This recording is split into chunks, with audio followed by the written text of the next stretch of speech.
नमस्कार दोस्तों, मेरा नाम है अरुण कुमार। एक बार फिर से आपका ज्ञान सागर में स्वागत है। इस वीडियो में हम लोग Ranchi university semester 1 anthropology major 1 का मोस्ट इंपॉर्टेंट क्वेश्चन आंसर देखने वाले हैं। जो भी स्टूडेंट सेमेस्टर 1 में मानव शास्त्र रखे हो या फिर जिनका भी एंथ्रोपोलॉजी है, आप लोग इसको एक बार अच्छी तरह से देख करके जाइए।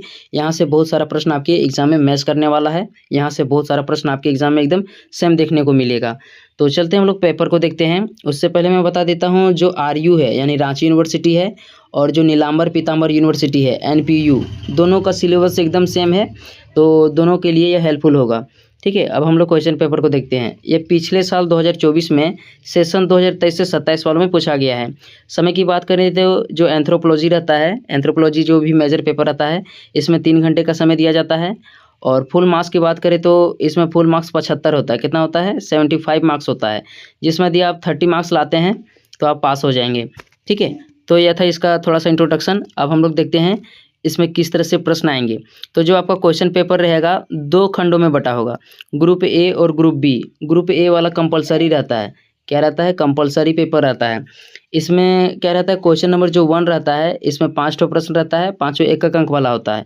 इसके अलावा क्वेश्चन नंबर 2 और 3 भी रहता है, जो कंपलसरी रहता है ग्रुप ए में। ठीक है, क्वेश्चन को आप लोग देखो, यहाँ से आप लोगों को समझ में आ जाएगा कि किस टाइप के प्रश्न आने वाले हैं। तो ग्रुप ए का जो पहला प्रश्न रहेगा एक अंक वाला होगा। यहाँ पर आप लोग देखिए, निम्नलिखित में सभी प्रश्नों को उत्तर दें। Answer all questions of the flowing. तो कौन कौन क्वेश्चन है? फर्स्ट क्वेश्चन यहाँ पर पूछा गया है, the word anthropology is derived from. Anthropology जो शब्द है ये किससे बना उसको बताना है। तो यह ग्रीक भाषा से बना है। इसका आंसर अभी हम लोग जानेंगे। ठीक है, नीचे में आप लोग देखने वाले हैं। पहले क्वेश्चन आप लोग देख लीजिए। देखो, सेकंड क्वेश्चन यहाँ पर पूछा गया था, फादर ऑफ एंथ्रोपोलॉजी, यानी कि जो एंथ्रोपोलॉजी है इसके पिता किसे कहा जाता है। यहाँ पर हिंदी में बताया गया है, मानव विकास के जनक किसे कहा जाता है। तो इंग्लिश आप लोगों को देखना है, फादर ऑफ एंथ्रोपोलॉजी किसे कहा जाता है उसको बताना है। ठीक है, इसका आंसर अभी हम लोग जानेंगे। फ्रांस बॉस करके है। ठीक है, अगला देखिए, थर्ड प्रश्न यहाँ पर पूछा गया था, how many tribes in Jharkhand according 2011 सेंसियस, यानी कि 2011 के जनगणना के अनुसार झारखंड में कितनी जनजातियां हैं उसको बताना है। तो कितना है जनजाति? 32 जनजाति है। ठीक है, 2011 की जनगणना के अनुसार झारखंड में 32 जनजातियां हैं। अगला देखिए, नेक्स्ट प्रश्न यहाँ पर था, एंथ्रोपोलॉजी शब्द का प्रयोग सर्वप्रथम किसने किया था। Who first used the term anthropology. तो किसके द्वारा प्रयोग किया गया था उसको बताना है। ठीक है, आंसर अभी हम लोग देखने वाले हैं। पहले आप लोग क्वेश्चन को देख लीजिए। नेक्स्ट है, एंथ्रोपोलॉजी इज रिलेटेड टू। मानव विज्ञान संबंधित है। जो मानव शास्त्र है यह किससे संबंधित है उसको बताना है। तो मानव विज्ञान जो है मानव से संबंधित है। ठीक है, एंथ्रोपोलॉजी किससे संबंधित है? मानव से संबंधित है। अगला देखिए, जो क्वेश्चन नंबर 2 रहता है, ठीक है, यह भी आपका कंपलसरी रहेगा। इसमें से क्या करना है कि इन्हीं 2 प्रश्नों के बारे में आपको संक्षिप्त टिप्पणी लिखना है, जो 5-5 अंक का होता है। ठीक है, देखिए फर्स्ट क्वेश्चन यहाँ पर लिखा हुआ है, समुदाय कम्युनिटी के बारे में आपको क्या करना है? संक्षिप्त टिप्पणी लिखना है। नेक्स्ट है, फंक्शन ऑफ मैरिज इंस्टीट्यूशंस, विवाह संस्था के क्या क्या कार्य होते हैं उसको बताना है आपको। ठीक है, इसको देख लीजिए। नेक्स्ट देखते हैं हम लोग, ग्रुप बी में आपका लॉन्ग आंसर टाइप रहेगा। कैसा रहेगा? लॉन्ग क्वेश्चन रहेगा ग्रुप बी में। ठीक है, जिसमें से किन्हीं 4 प्रश्नों का उत्तर देना होता है।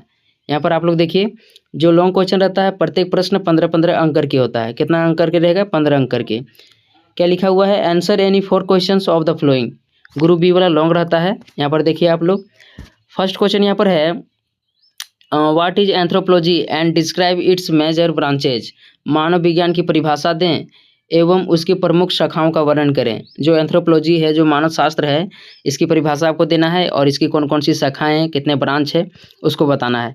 नेक्स्ट देखिए आप लोग, अगला यहाँ पर है, describe culture in verify and explain the difference between society and culture. संस्कृति से आप क्या समझते हैं, समाज एवं संस्कृति में क्या भिन्नता है उसको बताना है। नेक्स्ट देखिए, 5वां क्वेश्चन यहाँ पर है, what is marriage and describe it's different types. विवाह क्या है एवं इसके कितने प्रकार हैं उसको बताना है।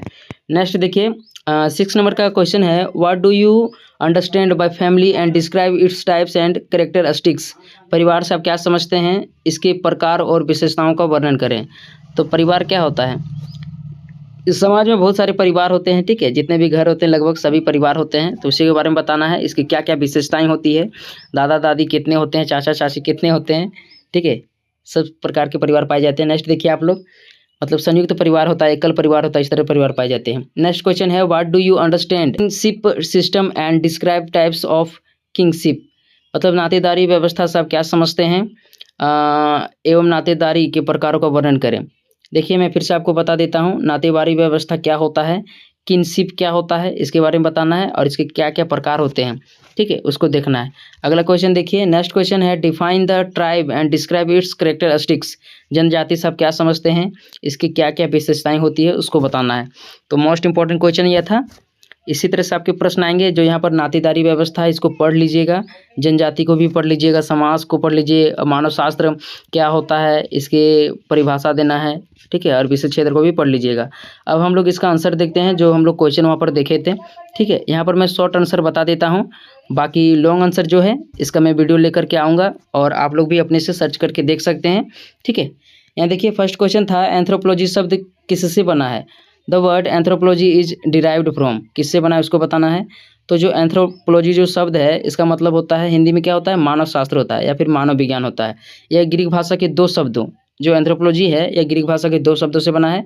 पहला एंथ्रोपोस, एंथ्रोपोस जिसका अर्थ होता है मानव या मनुष्य, और दूसरा है लोगोस जिसका अर्थ है अध्ययन करना, ठीक है।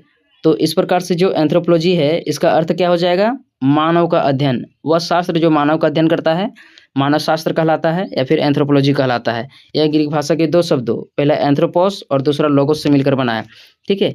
यह फर्स्ट क्वेश्चन था। नेक्स्ट देखिए आप लोग, सेकंड क्वेश्चन यहाँ पर है फादर ऑफ एंथ्रोपोलॉजी, एंथ्रोपोलॉजी का पिता किसे कहा जाता है। तो इसका आंसर है फ्रांज बॉस। फ्रांज बॉस को क्या कहा जाता है, एंथ्रोपोलॉजी का पिता कहा जाता है। नेक्स्ट देखिए थर्ड प्रश्न यहाँ पर है 2011 के जनगणना के अनुसार झारखंड में कितनी जनजातियाँ हैं। तो मैंने बताया था कितना है, 32 जनजातियाँ हैं, ठीक है। अगला देखिए, और आपको बताना है कि यहाँ पर मैं एक क्वेश्चन दे देता हूँ, झारखंड की सबसे बड़ी जनजाति कौन सी है आपको बताना है, ठीक है। नेक्स्ट देखिए, who first use the term anthropology, anthropology शब्द का प्रयोग सर्वप्रथम किसने किया था। तो आपको बताना है एंथ्रोपोलॉजी शब्द का सर्वप्रथम प्रयोग किसने किया था। तो रिचर्ड हार्वे ने, रिचर्ड हार्वे ने, ठीक है। अगला देखिए, अगला क्वेश्चन यहाँ पर है एंथ्रोपोलॉजी इज रिलेटेड टू, मानव विज्ञान संबंधित है, मानव विज्ञान किससे संबंधित है उसको आपको बताना है। तो यहाँ पर लिखा हुआ है मानव विज्ञान मनुष्य की उत्पत्ति, विकास, शारीरिक संरचना, सामाजिक सांस्कृतिक जीवन तथा भाषा आदि से संबंधित है। तो इस प्रकार से आप लोग लिख लीजिएगा। या मैंने यहाँ पर शॉर्ट आंसर बताया है, लॉन्ग आंसर वाला मैं जरूर लाऊंगा, ठीक है। आप लोगों को कमेंट बताना है कि लॉन्ग क्वेश्चन आना चाहिए या फिर नहीं आना चाहिए। मिलते हैं अगले वीडियो में, तब तक के लिए धन्यवाद।